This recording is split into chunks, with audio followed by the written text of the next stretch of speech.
Alright guys, so I just left a buddy's house. He gave me a 305 HO from an 87 Monte Carlo Super Sport. So now I have two SS Monte Carlo 305s. Not that that's anything special.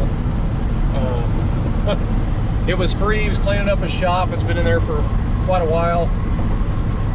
He doesn't know the condition of it. He tried to get it running, he said, and then he just decided to pull it, put a 383 in. So, or I guess he had a 383 to put in already, so it wasn't that big of a deal. But anyway, so he didn't know what was wrong with it. But anyway, it's been without valve covers and an intake on it for a while, and it's got a lot of crust in it. So you know, it's one of the deals that need to be taken apart and cleaned up anyway. But it was free, so I went ahead and got it. I don't mind having the extra small block stuff around, even though it's 305, you know. Anyway, free, I went ahead and got it. But I did notice right away the timing chain cover on the front of this one still has black paint on it. The one on the one I have is nothing but solid surface rust, so I think I'll use this timing cover for sure. It's always nice having spare parts, you know what I mean? So I'm headed back home now. Driving down the highway in my old 87 GMC square body, 65 miles an hour, got the AC on. I turned it down so it wouldn't blow in so the GoPro wouldn't pick it up basically, but anyway, that's the engine back there.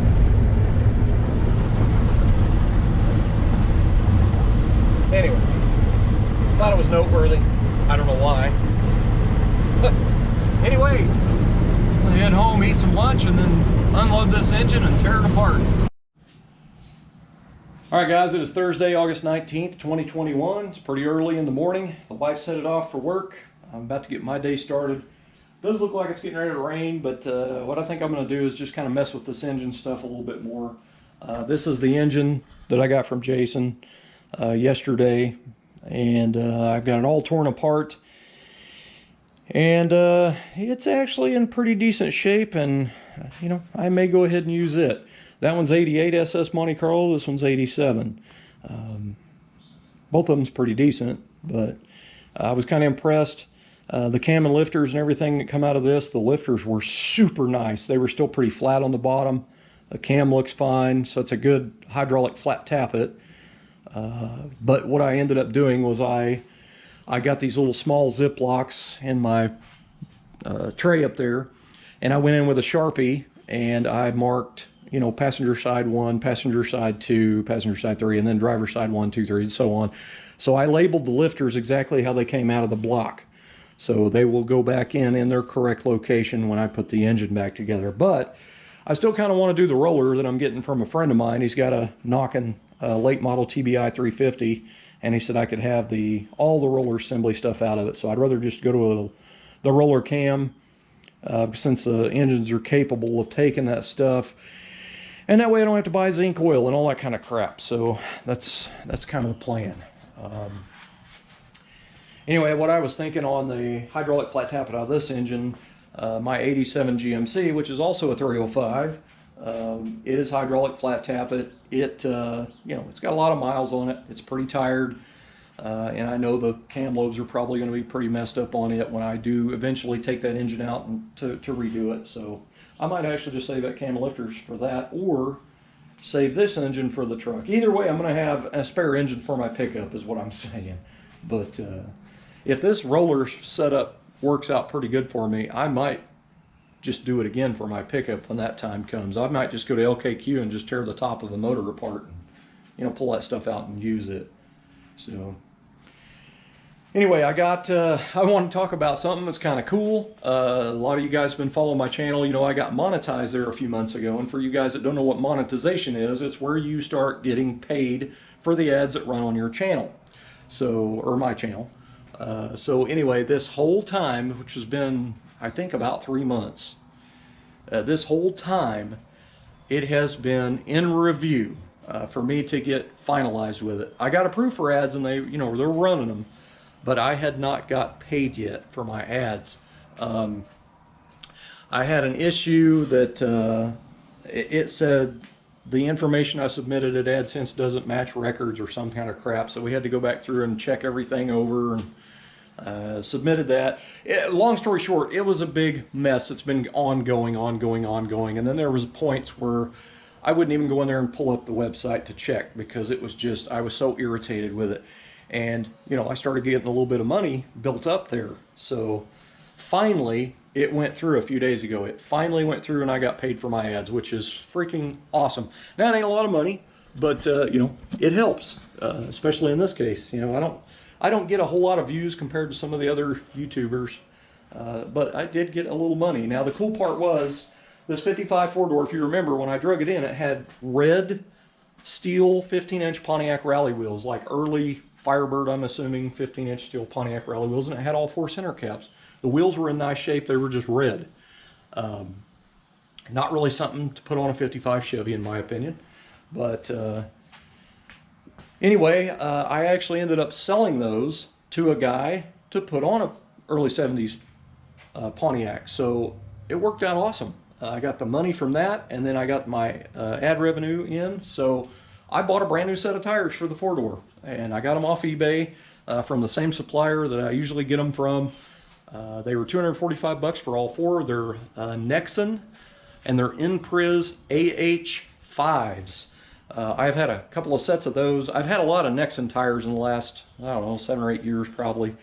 But I like those Inpriz. They drive good in the rain, they balance out, and they're quiet.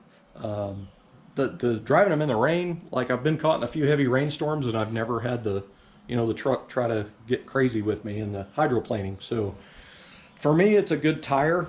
The tires on my truck, they've been on there for a couple of years now, and they still have over half tread on them. I've got a lot of miles on that truck, you know, but anyway, so I'm impressed with them, so I just turned around and bought another set. But anyway, $245 for all 4 with free shipping. I mean, let's face it, it's a pretty good buy. I did go down to Walmart. It's been about a month ago, and I looked at their tires. I can't remember what all the deal was with the tire, but it was going to be more money going through Walmart doing the tires than it was for me to get them from eBay. So I just went eBay again. So anyway, just me, whatever. So got new tires for the four-door, and it's kind of cool that you know, I got that money. That's the first thing I bought with my ad revenue money from my channel. So I think that's pretty cool. Anyway, I soaked some of the suspension parts in some Evapor Rust, put it in a container, and I threw some of the suspension parts in there and got all the crusty rust crap off. But anyway, so those will be, I'll just run them on the wire wheel over there on the bench grinder and then spray paint them. So anyway, I'll be getting close on that. And I did get my quart of POR 15 in gloss black. So now I've got the paint to paint my rear axle assembly, but I want to finish up my A-arms and all that stuff. And spindles, get them cleaned up, and coil springs. And that way when I go to paint the rear end, I'll paint all those parts at the same time. So it's all over and done at one time. Instead of, you know, spraying that, because I'm going to use a spray gun, spray it on, and then clean the paint gun and use the solvent to clean the paint gun, and then turn around and go back and paint the suspension parts again in a day or two, and then use lacquer thinner again. You know, don't want to waste materials, what I'm saying. So anyway, I'm pretty excited. I actually thought about painting the rims with the POR 15, because that stuff is glossy, man. That stuff is glossy. It was just a thought. Don't know if I'm going to do it or not. I actually wanted to paint these body color, but you know, I might go ahead and sand them all down and then spray them with POR 15, and then I can go back and Scotch Brite the POR 15 and then put the car paint on. I just don't know yet. I just don't know yet. Just idea rolling around in my head. This is a budget car, and I'm kind of doing things different than I normally would to save money. You know, when you're on a budget, you kind of do what you got to do with what you have. So that's exactly what I'm going to do. What else? What else? I think that's about it. That pretty much covered it. So, I'll cover the Fiat.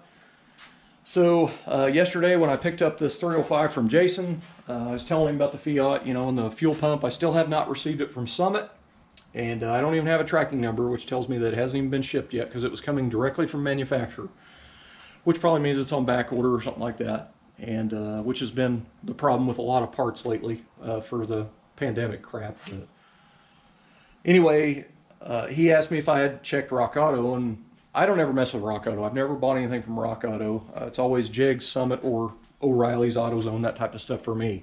So anyway, he gets his phone out and he goes to Rock Auto, asks me what year it is, what engine it has, and he looks it up, and they showed 4 fuel pumps on their website, 4 different manufacturers for the fuel pump. 2 of them said out of stock, real big. 2 of them said in stock. 1 of them was a genuine Mopar part. So, you know, Fiat is basically Mopar. So, kinda. So anyway, the fuel pump was half price of the one that I had bought from Summit that I hadn't received yet. So what I did when I got home was I went in there and got on the computer and I canceled the order at Summit for the fuel pump, and I bought the pump from Rock Auto. And this morning when I get up, I have an email from Rock Auto and it says shipped. How cool is that? So this is pretty much 2 weeks now to not getting a part. So now I have one coming, and it's the whole fuel pump module assembly where I just take the old one out, drop in the new one, hook it up, and good to go. So that is pretty awesome. I do want to say I plan on doing a video on the Fiat. I know it's not everybody's cup of tea, but you know, it might be pretty cool. This car, I mean, we bought it new. I think we've only waxed it a few times, so you know, this thing needs a detailed job. It needs to be kind of brought back up. It's looking pretty weak, you know what I mean? The wheels are surface rusted. The hubcaps, the factory hubcaps, are so fragile. Every time you go to take them off, you end up breaking a tab or 2 off, and they're just crap. The headlights and turn signals are foggy. I've actually sanded and buffed these once several years ago, so they need it again. This up here, the paint had peeled off, and this is actually spray paint. This is Duplicolor engine enamel gloss black right here, because the hell, 3/4 of the roof is glass. So anyway, this is black metallic, but anyway, the paint's faded. It has these old stripes on it, these vinyl stripes, and they got dog scratches on them, and they're peeling on the edges, and they got cracks.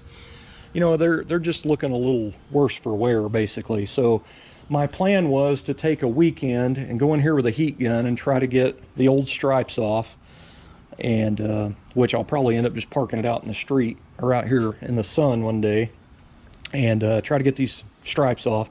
And I'm kind of hoping that the paint is faded enough that you can still see that stripe outline. Like, this will look like brand new paint under here, I'm hoping. So it'll almost be like a ghost stripe set, because she likes that. It's not a fast car, you know, but she likes that little stripe on there. But I thought about repainting this with actual car paint this time, and sand and polish the headlights. I'm going to buff the car, buff it out real nice. I'm going to repaint the wheels flat black, and I actually had bought a set of hubcaps off of eBay for 44 bucks. These are not Fiat, but you know, I'm not a hubcap person, neither is she. She wants wheels, but you know, let's face it, wheels are a few $100, or well, more money than that. But anyway, we found these old black, gloss black, cheapy hubcaps on there, and I'd already test fit one, and they fit real tight. So we're gonna pop these little hubcaps on here, and you know, it should look back up to snuff. You know, basically do a little detail on it, a little trick it out job, a little weekend hot rod fix up, I guess. So that'll be kind of fun. And you know, she needs a new car, but basically we need to get as much more out of this car as we can get. Anyway, that car's like a member of the family. It's actually I think it's our first new car that we've ever kept this long. We got it in 2012, and we've had it all these years, man. It's been a great car. So the only thing that ever happened to that car was a rock flew up through the grill and busted the condenser for the AC, and we lost the air conditioner. So I took the bumper cover off, put a new condenser in it. I recharged it with 134A, and that was 2 or 3 years ago, and its AC is still working great. So that's really the only issue, and it wasn't the car's fault, you know. But anyway, guys, I'm gonna cut the video off here. I know you're bored as hell and probably skipping through at this point, but anyway, if you've made it this long, thanks for watching.